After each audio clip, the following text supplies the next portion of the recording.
critique I have of vegan gossip channels is that they're just not very nice. Yeah, you go on the internet, people are going to be rude to you, that's fine, like, whatever, but does that now mean that you should contribute to that? I do like to spend my time reading and watching kind of stuff like this actually educational and meaningful. I don't want to sound like really pompous and academic here, but I do like to spend my time doing a lot of meaningful stuff. And I just felt that trolling through, no, not trolling through, trawling through like loads of drama videos and like to and like basically collecting the evidence to make my own drama videos, it was not a productive use of my time. So that's kind of why one of the, like, and also it just didn't feel right. It didn't feel like I was doing a good thing. And also that I just didn't feel that I was being a nice person. I was being fake. I was being a fake vegan. Not a fake vegan, but I was just being a fake version of Lauren. And now that I've stepped away from that, it feels like a whole lot better. It's just not that nice. Like, why are we getting into people's business, you know? I don't think the excuse that, like, it's just a business. I'm just building a business. I don't care about being nice. I'm building a business. What kind of excuse is that, right? Like, oh, I just run a slaughterhouse. It's a business, okay? And then Aizal Mazar comes on and they're talking about this. And I don't know, Vegan Cheater just kept bringing up, well, this is a business. This is a business. I don't care about principle. This is a business. Okay, so I don't care about principle. This is a business. I'm going to run my slaughterhouse whether or not you like it, right? Nice people don't talk shit. Nice people don't gossip. And nice people especially don't do that on a public platform. And I felt like I was devoting all my time to this drama, which was really more about people's lives. More about people's lives, more about people's sex lives, more about scandals in people's lives than actually doing something positive for veganism, or not just for veganism, but just anything positive in my own life or to help other people. The shallowness, stupidity, and hostility of what people have been doing here on YouTube, here in the digital vegan activist scene. It has impacts on what gets said and what doesn't get said. It has a chilling effect on our political discourse. And it certainly impacts some people more than others. I saw a statement recently from a young Asian woman who's been here on YouTube for years, talking about veganism, talking about her own life to some extent, but 90% of her videos are about veganism. And she just admitted at one point that she often felt afraid about coming on camera because she felt her face was too puffy. She's never been fat in the time she's been on YouTube. She's never even been overweight or anything. But I know what she's talking about. She's the type of person who has a sort of face where, if you didn't see her body, you might assume she had more weight on than she does. She has a somewhat puffy face. And she said openly she felt intimidated. She felt that she couldn't come on camera and represent veganism if she didn't look thin. If she didn't have her cheekbones showing through her face or what have you. If she didn't have a certain kind of hollow-cheeked look, because that's what vegans are supposed to be, or that other vegans would reject her or say she's not a real vegan activist or not a good representative of veganism. Kind of shallowness is painful, and it's prohibitive in a very simple sense. It prohibits people from getting involved, sharing their voice, sharing their perspective, or ultimately in organizing real activism.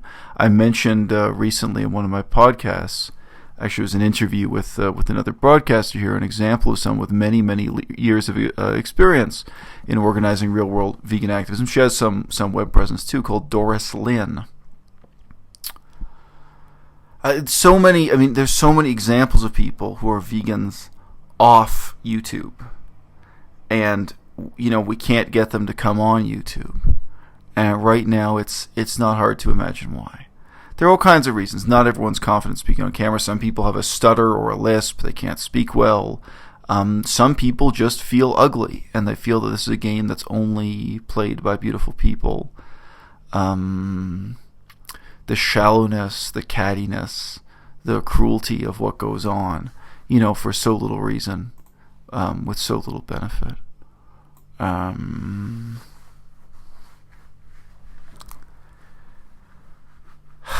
intentions matter, you know.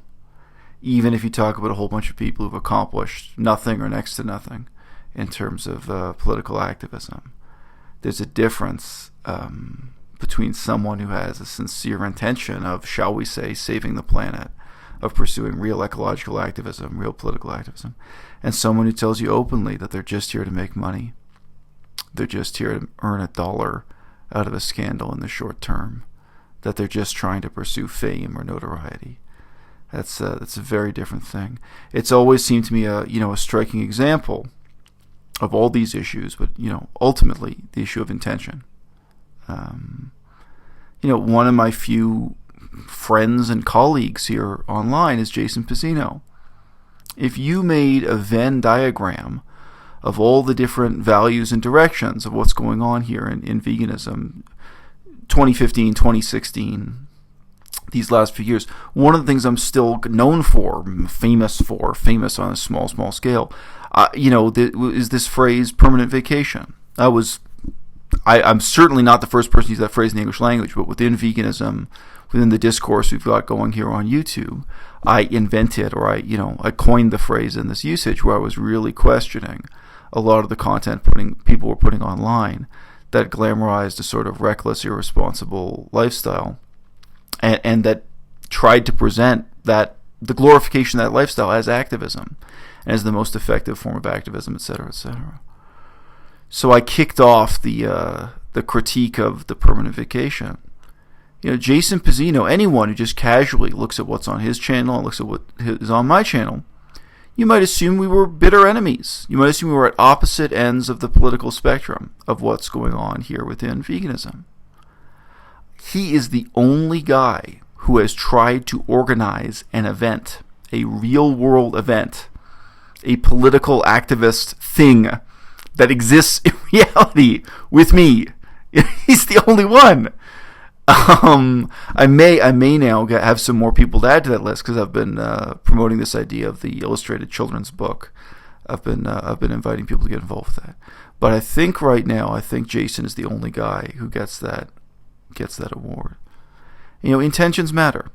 Intentions tell me something about who you are as a character, and they predict your future behavior, even if you haven't accomplished any of those goals yet, even if you haven't realized those intentions. I think it's true. I think if you look at what Jason is doing with his life right now, Jason Pizzino is on permanent vacation, and I've seen him make some sarcastic remarks about that. So, not sarcastic, self-critical, joking remarks, whatever you want to say. Sardonic remarks. There's a difference between sarcastic and sardonic people. But, I know that he has intentions that are really positive, that are really trying to make a positive difference in the world. And it may take him years to really pursue those intentions, or he may never do it. I don't know. I always say this, the number one reason why most of us don't accomplish our goals in activism is employment. I myself recently applied for a job, and if I get that job, it'll change my whole outlook on the next several years in terms of what I can and can't do, and so on. Take on economic responsibilities. In my case, I have family responsibilities, so on and so forth. But it is interesting. I mean, the first steps of moving beyond the facade of what people publicly portray about themselves on the internet often is learning about their aspirations, their intentions, the goals they're pursuing.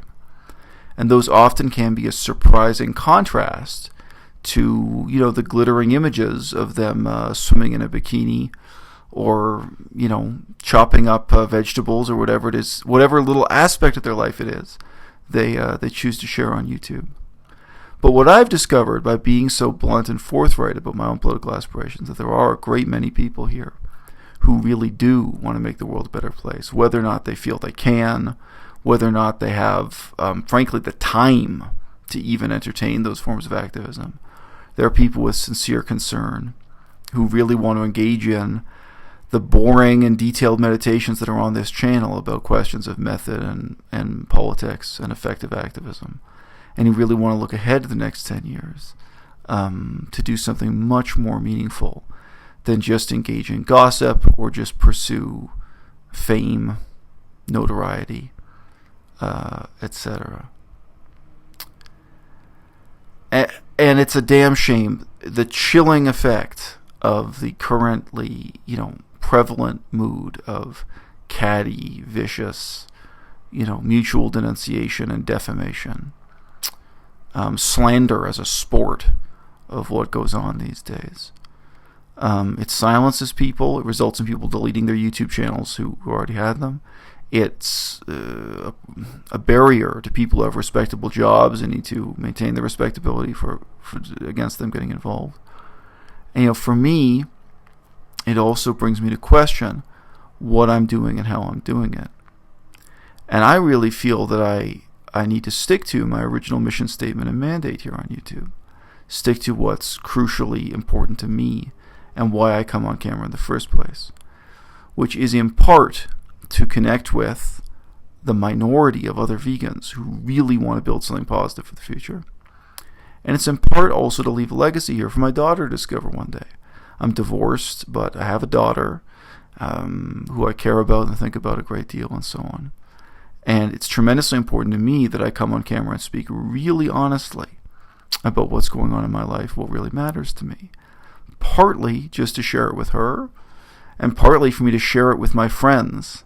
And I mean friends in a double sense here. People who really are my friends, and people who I haven't even met yet, but who in future may become my friend one day. Somebody could discover this video 5 years from now, who becomes my best friend 6 years from now. That's what you're laying the groundwork for by really, really, really keeping it real. Now, all these things come down to matters of principle. Nobody can be responsible for the emotional impact their words have on me, whether those words are shared with malice or are shared, in some other spirit of scandal mongering. I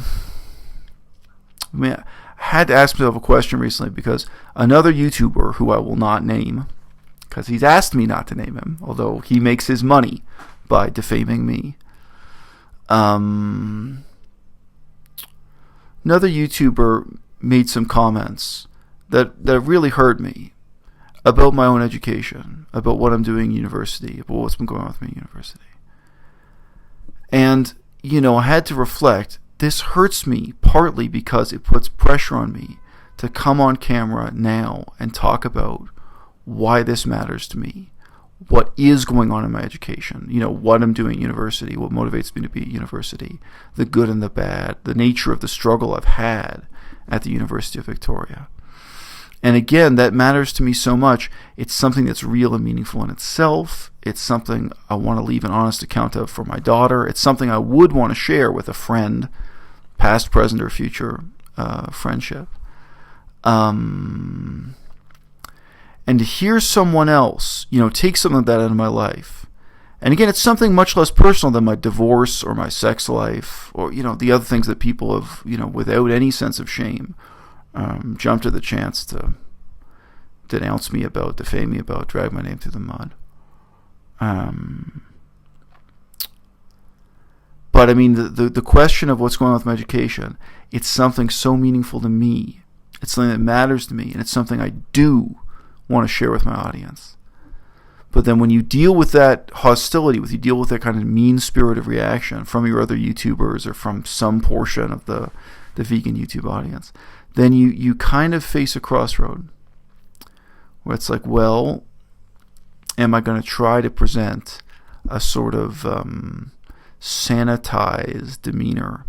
Am I going to become less of a honest first-person perspective on YouTube and become more like a newsreader who just presents facts and opinions?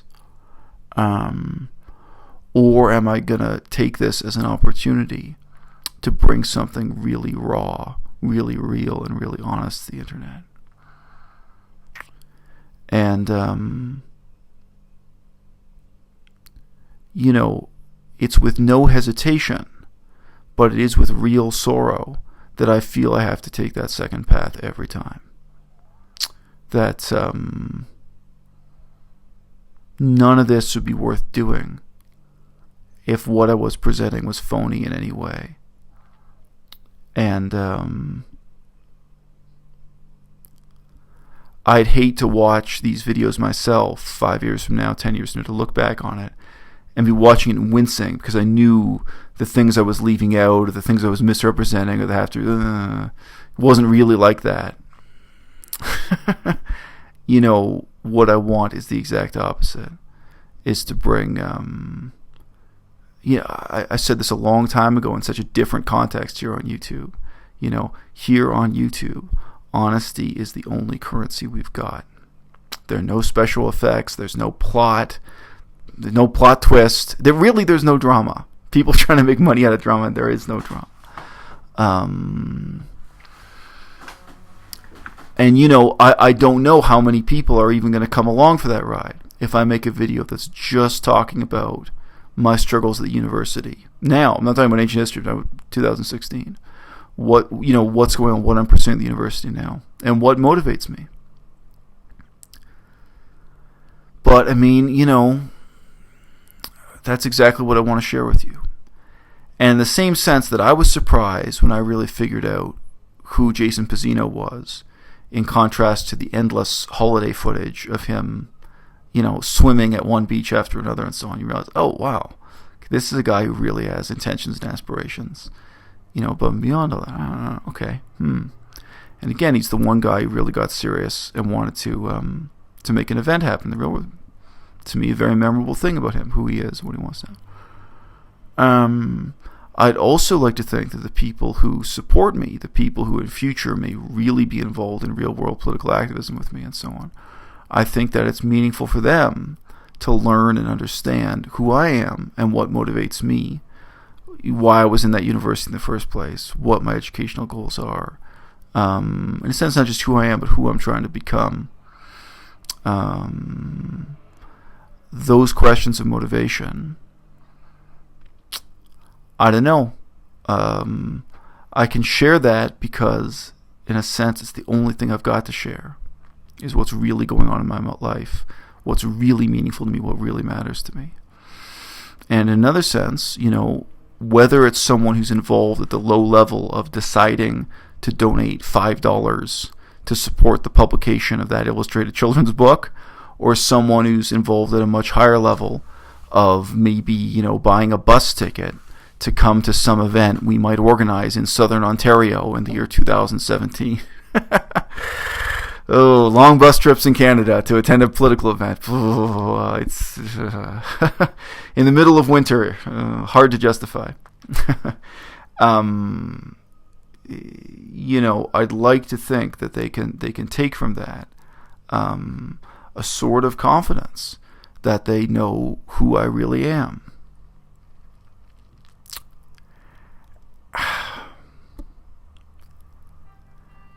And meanwhile, there are people who are literally trying to earn a living by selling you lies in answer to that same question, by elaborating a mythology all around me of who I am and what my life's about. Just a whole lot of nonsense.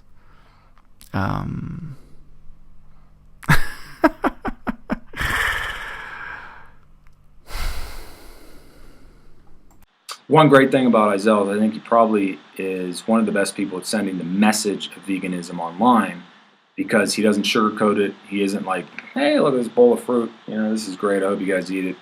No, he doesn't care about that. He's not an apologist. It is what it is. You get what you want to get. And that is some guy who right now is basically saying, listen, I think he said in the video, if you're not trying hard enough, fuck you. You know, try harder. You know, this is important. I don't want someone who's going to do it fucking half-ass. You know, and if your best isn't good enough, then maybe we can talk for a little bit, but it's probably not going to work out in the long run.